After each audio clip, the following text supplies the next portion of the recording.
Hey everyone, and welcome to the Dear Lifesaver podcast by Islamic Relief UK.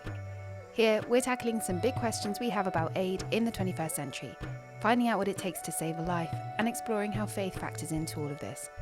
The biggest question is, could you help save and transform more lives by learning something new about humanitarian aid? I'm Sara. And I'm Nabilah. And in this episode, we're talking to Dr. Wajid Akhter. Amongst his many achievements, he's the founder of Charity Week, a global initiative uniting charities together with students from all ages to raise millions of pounds each year for those in need. The holy month of Dhul Hijjah is upon us, and we're speaking to Dr. Akhter on the subject of sacrifice from his perspective as a major fundraiser and as a Muslim. We get his opinion on interpreting the key message of Hajj in everyday life. Dr. Wajid, thank you for joining us today. It's a pleasure to be able to speak with you as someone who's created this amazing initiative, which is Charity Week, and bringing people together to raise millions in the space of days. So we thought that you might have some powerful insights to share with our listeners on the key message of this month, given the work that you do. Why is Dhul Hijjah and the story of the Hajj important for so many and for you? No, it's the other way around. I'm very grateful to be here. Alhamdulillah Rabbil Alameen, wassalatu wassalamu ala ashrafil anbiya wal mursalin, nabiyina Muhammad wa ala alihi wa sahbihi wa sallimu alayhi tasliman jami'an kathira. So I hasten to add, I'm not an Islamic scholar, but I have an interest in Islamic history. And from what I understand, the days of Dhul Hijjah were holy and significant even before the advent of Islam. So it was recognized that these are special days, this is a special month, the month of Dhul Hijjah. And there's a well-known hadith of the Prophet ﷺ where Ibn Abbas, his cousin, radiallahu anhu, said that the Prophet ﷺ reported that there are no deeds more pure to Allah subhanahu wa ta'ala, nor greater in reward than good deeds performed in the 10 days of the month of sacrificing, in the first 10 days of Dhul Hijjah. Now, we don't often know why a specific month has been chosen or a specific set of days have been chosen. Why was the Quran revealed in Ramadan and not in Sha'ban? And Sha'ban would have been holy. And why sometimes isn't as important as understanding that what Allah subhanahu wa ta'ala is doing over here is showing us that He knows how we tick. He knows how human beings function. And the way human beings function is we're forgetful. And we get distracted and we have things that come up and make us busy. Life gets in the way, family, work, career. And therefore, as the creator, He's given us touch points during our life that we can reconnect with Him. So for me, this is one of the proofs that Islam is the true religion, because no other religion has such a well-regulated touch point. There's 5 daily prayers. It's very difficult if you're sticking to the 5 daily prayers and you're doing it properly and you're connecting with Allah subhanahu wa ta'ala. It's very difficult to be a really evil person, because you literally have to be someone who's evil, take a break for Zuhr. Evil, take a break for Asr. I mean, it doesn't fit. So it's a station that kind of refreshes and recharges our spiritual batteries. So we have that 5 times a day. Once a week, we need a bigger recharge. Once a week, you might need to literally charge your laptop or your phone all the way to 100%, or as opposed to just sticking into the charger for a few minutes. And that's Jummah prayer. And that's do it as a whole community. And once a year, you need a whole boost, which is Ramadan. It's like a whole month-long boost of a spiritual recharge and a refresh, and you get ready. And that carries you through to the rest of the year, right? And you need that. If we didn't have Ramadan, it's so easy to get stuck in a rut and let things slip, but it gives you a chance to refresh your spiritual battery.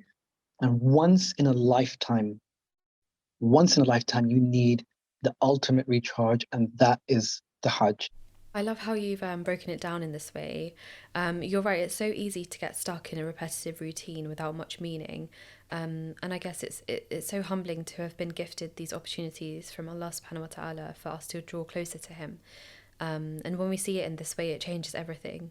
Dr. Wajid, do you have any tips or kind of habits we can undertake during the month of Dhul Hijjah? I don't believe that there's any specific habit that we've been told. So again, the relevant hadith, the Abdullah bin Mas'ud, who was one of the great Sahabis, he said, he heard the Prophet ﷺ say, no good deeds can be done at a time better than the first 10 days of Dhul Hijjah. And there was no specific good deed identified at that point. And for me, that fits in with the whole beauty of Hajj. I was lucky enough. I grew up in Arabia, and had a chance to go on Hajj a couple of times and Umrah many times.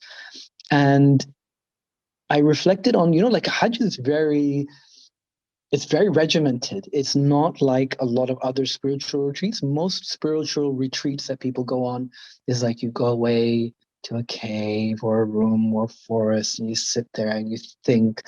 But then you come to the Hajj and it's like, you got to turn up at this time. And if you don't turn up at this time, then, you're not going to get your Hajj. And then you have to go here by this day. And you got to pick up this many number of stones. And you got to get back here. Then you got to go there. Then you got to go. And you're always on the move. You have to make sure that you get the pillars of Hajj done. You got to get the specifics done. And somewhere in between the trying to get your food and find your tent and get to Muzdalifah on time or get out of Arafat on time, somewhere between all of that, you're supposed to be spiritual, right? How does that work? That is like, initially it didn't make sense to me, and then I realized it is because Hajj and Islam isn't about monasticism, about like, take a break from reality. How often can people take a break from reality? Tell a young mom to take a break from reality. Like, I'm sorry, I've got a kid. I can't take a break from reality. I can't go off on a retreat.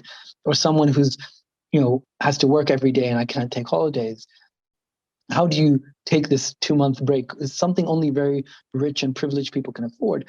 So Islam is all about realistic connecting to God. And it's almost reminding us that you got to do all the things that you normally have to do, right? Hajj is busy and life is busy. And you will not get days at a time to sit there and reflect. You will be, your mom will tell you, did you get the milk? And then you'll be like, oh, and then your friend phones you and says, I need to speak to you. And then you have to go in early the next day to work. And somehow in the midst of life, you have to carve out the times and the ways to do a good deed, to be spiritual. And so Hajj is like training for real life. It's like, how can I be spiritual in real life? How can I do a good deed? So I would almost say that there isn't a specific good deed. It's about doing good deeds somehow in these 10 days and fitting in within life. So you've said that the Hajj is a training for life, and its key message, which is sacrifice, is therefore something we need to think about on a daily basis as Muslims.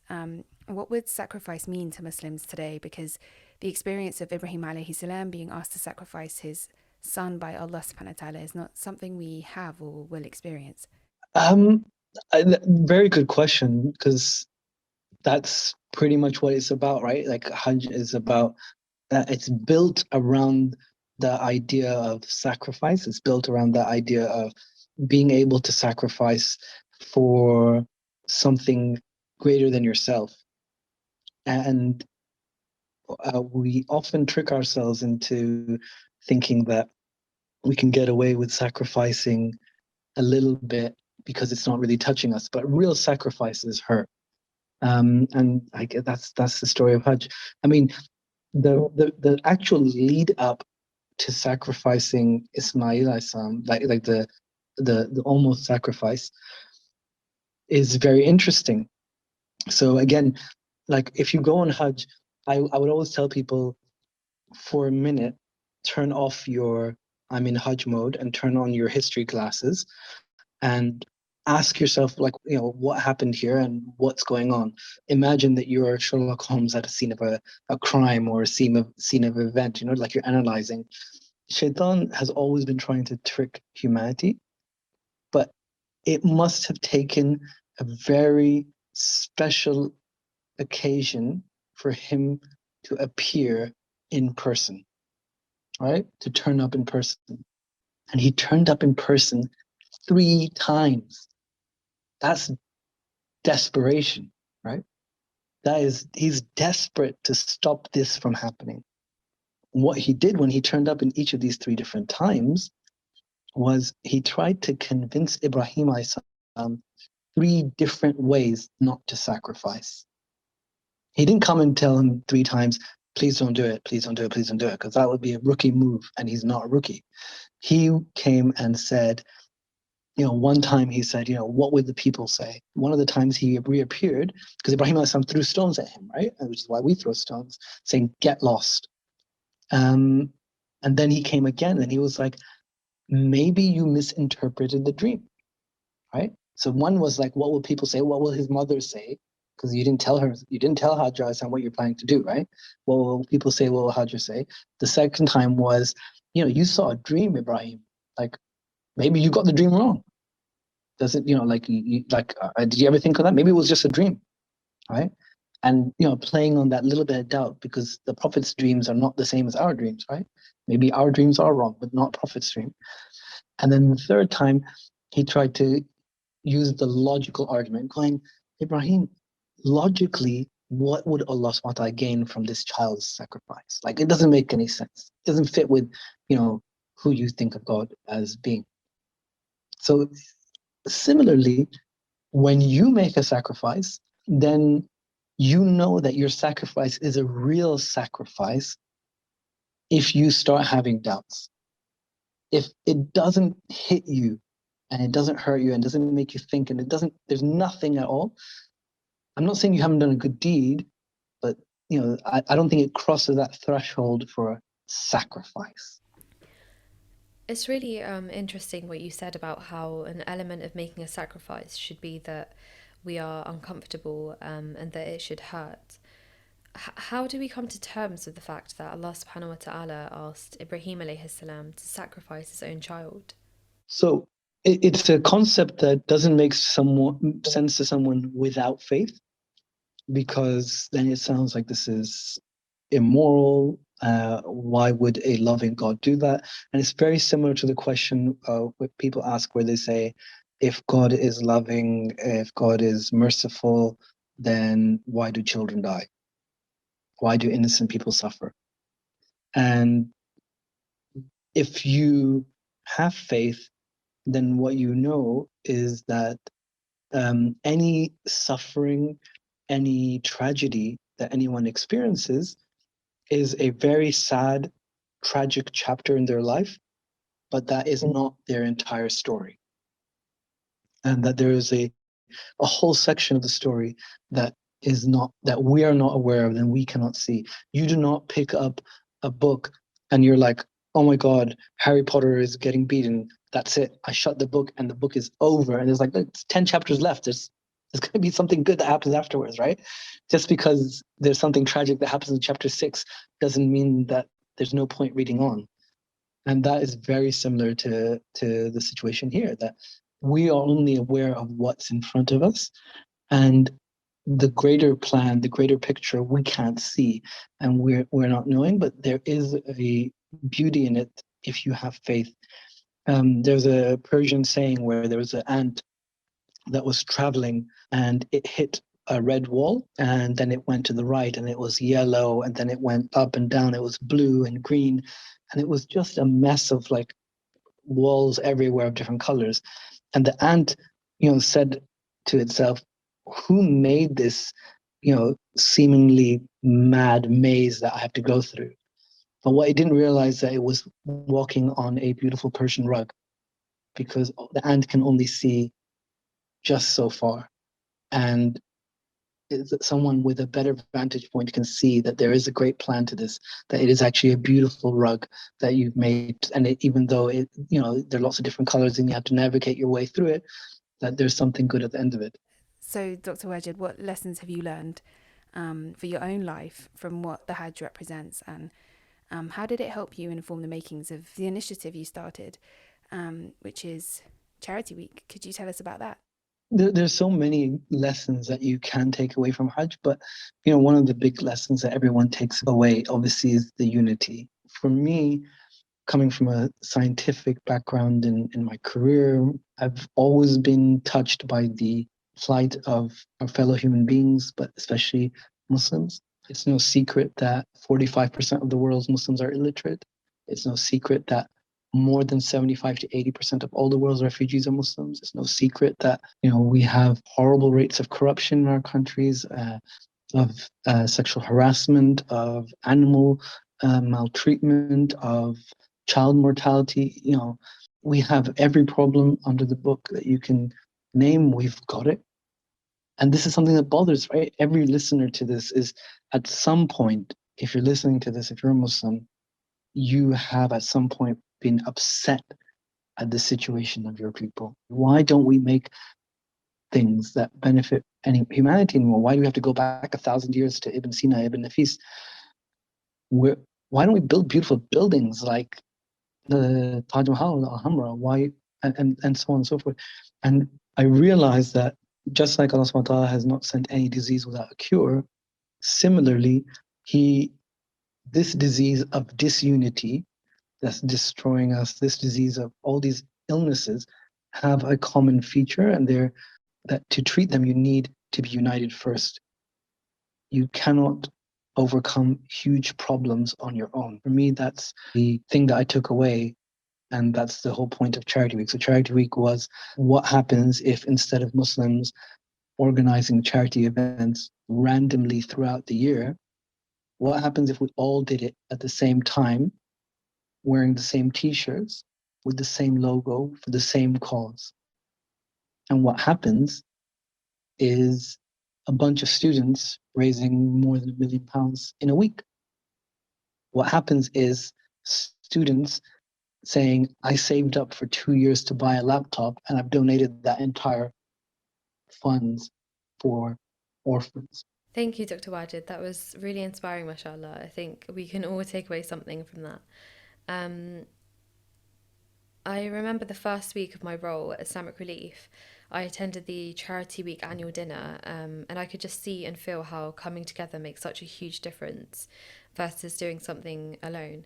I guess the reason that millions are raised in such a short space of time during a Charity Week is because of the really active role that people play in raising that money. What would you say to people who are deterred from donating online or even through direct debit because they don't think it makes as much of a difference? You have to remember that 50 years ago, if we were here and Islamic Relief and the automated system of giving didn't exist, and if I wanted to help alleviate the suffering of the people in Yemen, how would I do that? I would literally need to know someone who is going physically there, give them the cash, and hope that they take it there and do something useful with it. And now, if I'm like worried because I've got an exam coming up, or if I'm happy because we've got a new baby, I can just click, click, click, and it's gone. Like, how amazing is that? We don't appreciate that enough because it's so easy for us to do. I mean, the way I use it is I try to set it up so that I know that if, God forbid, I forget or something happens, then at least that minimum amount, I haven't missed like that little bit of benefit because I've intentionally made sure that amount goes. But I would always say that your 5 minutes of your time is worth more than £5 or £50 or £500. It's that the time, the energy that you put in is what's going to be truly, truly valuable. If you hear the excuse like, I don't know what to do, or I don't know how to do it, or who would listen, then this is those shaitan, coming with you saying, you're not religious enough to do this kind of stuff. Like, this is money for, like, who are you? You don't even, you don't even look the part. Or shaitan will come to you and say, you don't have the time for this. Or it will come to you and say, it's not going to work. So roll up your sleeves, get involved either with a new project, set up your own project, or with a project that already exists, and your life will be changed far more than anyone else's life that you will end up changing, inshallah. Dr. Wajid, if there was one piece of advice you would give us in regards to making the most of Dhul Hijjah, what would that be? But if Hajj teaches us anything, Hajj is difficult. Hajj is hard. And I remember my younger brother and I, we were arguing on Hajj because we wanted to go to do the stoning of the Jamarat of the Shaitan. And we were like, we want to go, we want to go, we want to go. My dad said, no, none of you are going. And then we're like, no, we want to go, we want to go, we want to go. And then he got annoyed and he said, fine, you, pointed to me because I was older, you can come, but you can't. And I was like making faces at my brother, going, I get to go, you don't, you loser. And while we were walking there, as we got closer, he turned to me and said, keep holding on to my hand, because if you let go, you'll fall. And if you fall, you will die. And if you die, I'm not going to reach out after you, because I'll die too in the crush. And suddenly I was like, why did you bring me? Why didn't you choose him? Because this is serious. And exactly at that moment, I saw like a wheelchair that had what used to be a wheelchair crumpled into it was just mashed because of the crush of people. And there were 10 bodies on the floor with their haram covering them because they passed away in the crush. Hajj is serious. Hajj is a sacrifice. Even now, a lot of people can and will die. It's hot. It's difficult. It requires an incredible amount of patience. But that sacrifice is worth it for something truly amazing at the end of it. And that's what I would recommend to everyone, is that you need to sacrifice, like get out of your comfort zone, and you can achieve, inshallah. For charities, they don't need necessarily your money. They need your money, yes. But there are lots of people who use money. But if they had your time, your intelligence, your brilliance, and your patience, because a lot of us don't have patience. If you're willing to be patient, and if you're willing to work with a single-minded intention, with a straight goal. Hajj has a very clear goal. You want to get to Hajj, you want to get to Arafat. It's a very clear goal for Hajj. Then Allah subhanahu wa ta'ala will reward you, inshallah, with blessings like you can never imagine. I wanted to ask, how do we get started? How do we build a legacy? When should we start saving for Hajj? How do we prioritize? It'd be really amazing if you could just shed some light on this, especially with the experiences you've had and mashallah, like the legacy that you've built with Charity Week. Please tell us, how do we get started? Getting started, I would always tell people, start by treating the work that you're going to do as you would getting married. And the difference between when you're thinking about marriage versus thinking about a hookup, a marriage is something that you will think about. You will think, for a long time about who fits with your personality, who fits with not just who you are today, but who you're going to be in 10 years' time, right? Because you might be on a completely different trajectory and you might be a different person in 10 years' time. Who fits with your family, right? Who fits with what you want to achieve in life? You actually spend a lot of time thinking about who you're going to marry, and then finally you make your decision. And it could take a year or 2 years or 3 years, doesn't matter, but you want to make the right decision, not the quick decision. And then when you make the decision, then you stick with it. Say, my Lord is Allah, and I'll be straight, be firm on that decision. No, if there's an argument, you work through it. If there's difficulties, then you forgive each other, or you be patient, or there's always give and take, but you will persevere. And if you do that, then at the end of a marriage, you end up with what? You end up with kids. You end up with a legacy. You end up with a future, right? You end up with sadaqah jariyah. For far too many people, the first step is usually treating the Islamic work as a one-night stand.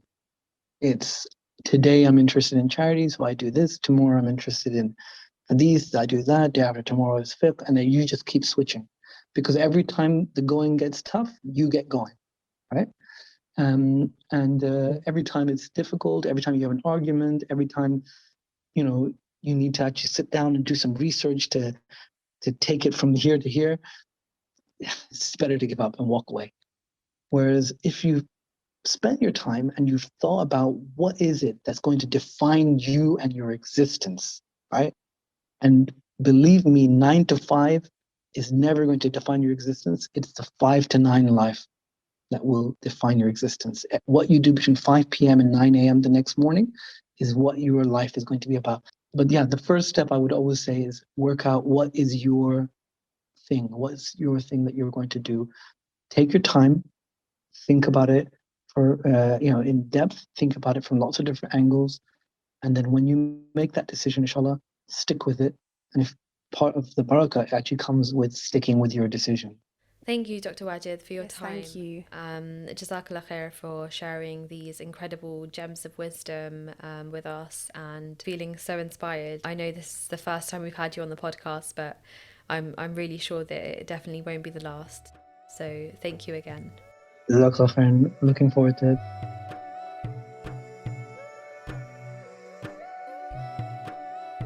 Thank you to Dr. Wajid for joining us on that episode. It's given me a lot to think about with regards to this overall question of what sacrifice means in today's context. What we like to do in this segment of the episode is for me and Nabilah to get back together a week after we've recorded and discuss some of the things that resonated with us most in that recording session and some of the ways we've implemented it in our daily lives. So, Nabilah, would you like to go first? Sure, Sarah. No, it was like a really incredible conversation.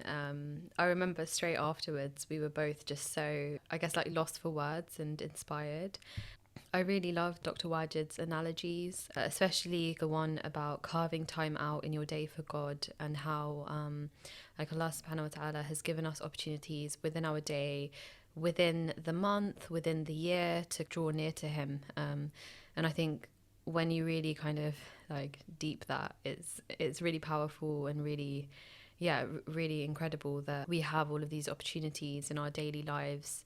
And what almost like reset that Dr. Wajid described does for me now that I understand what a sacrifice actually is, and then how I can do that on a daily basis. So my main takeaways were like, that is mainly always going to be your time and the thing that you find the hardest. I've had that experience too, where I've just found myself bailing because I know that it's such a commitment for me to like get up and show up with a certain amount of energy for a certain cause on a weekly basis. Especially when it's not compulsory as well. Yeah, exactly. And I feel like with times like Dhul Hijjah, for example, or other really important days of the year. With Ramadan, it's compulsory, so it's kind of like what Dr. Wajid was saying is, I guess, how easy it is to do to perform fast in Ramadan versus doing just 6 in Shawwal.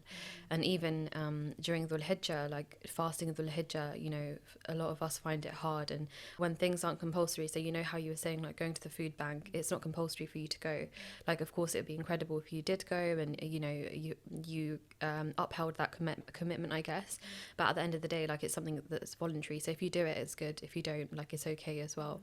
And I think that there are so many opportunities like Allah subhanahu wa ta'ala has given us in terms of drawing close to Him, and these are all voluntary acts that they're just so much harder to do because they're not made fard. So I guess, like, when we look at the rewards that we can receive as Muslims performing fard acts, just kind of to even just imagine the rewards we could receive if we were doing all the voluntary ones too is really, And it's also not to say that the compulsory ones are not enough of a sacrifice, right? Because it's sometimes those things that Allah subhanahu wa ta'ala asks us to do that are compulsory that are the hardest. Like, for example, like for me, like wearing the hijab and knowing that it's an obligation of mine, and knowing that actually it would be a sacrifice for me to put it on, and it would be fi sabilillah, and knowing that there is a hikmah behind it, some that I might understand, and at some point in this journey I might not understand. And I guess that loops us right back to that whole story and overarching message behind Ibrahim alayhi salam being asked to sacrifice his son, because there was a hikmah and it was fi sabilillah. So these, for me, again, the thing that resonated with me most and the thing that I have taken away this week is, what can I see that I can sacrifice on a daily basis, whether it's compulsory or voluntary, whether it's a big grand gesture or whether it's mundane. On a daily basis, what can I do? And then it's also understanding that those actions have a ripple effect, and maybe not in the way that you think it does, on things and people down the line that could eventually save a life. One act of love, one act of kindness, one act of sadaqah, affects another, and then that affects another. That's really beautiful. And I guess ultimately that's a legacy as well. Exactly. And I think that a lot of the time, like even, the acts that you were describing that might be mundane, I guess they are seemingly kind of mundane to us, but in the eyes of Allah, I'm sure they're the complete opposite. And I think that one of the things that I've been reflecting on is that growing up, a lot of the time you hear the word sacrifice when it's associated to like mothers and with their children, with their families, with their marriages. And I was just reflecting on how sacrifice is to do with love. So it's only when you love something or love someone that you sacrifice. And I guess like with Ibrahim alayhi salam and his story, is out of like pure love for Allah subhanahu wa ta'ala that he was about to perform this act of sacrificing his son Ismail alayhi salam, and it's just incredible, that kind of level of love and I guess detachment from this dunya as well. Yeah, exactly. Yeah, and I guess one of the things that I wasn't aware of was that Shaitan approached Ibrahim alayhi salam 3 times. I think Dr. Wajid said something like his attacks are thoughtful, because he knows what to do, what to whisper, what to say to lead us astray. And I guess one of the scary things, or one of the things that I hadn't really kind of thought about when it comes to Shaitan, is how he will make you feel like your good deeds are just sufficient and you won't do any better. And I think that growing up, we never really think about Shaitan in that kind of context, where it's to do with doing good and not doing better. It's almost always to do with doing a bad deed as opposed to doing just something that's just sufficient. And I guess like actions are judged by like the end as well. So if you are listening to this whilst it's near the end of Dhul Hijjah, just do your best on this last bit of it. If you have had anything that particularly resonates with you from this episode, or anything that's inspired you that you'd like to share with us or the listening community, why not get in touch with us? You can find us on Instagram, Twitter and Facebook at Islamic Relief UK. And for future episodes, make sure you guys subscribe to the Dear Lifesaver podcast on Acast, Spotify, Apple Podcasts and all major streaming services. Thank you again to Dr. Wajid for joining us on this episode, and to you, our listeners, we'll see you on the next one, inshallah. Thank you. Assalamu alaikum.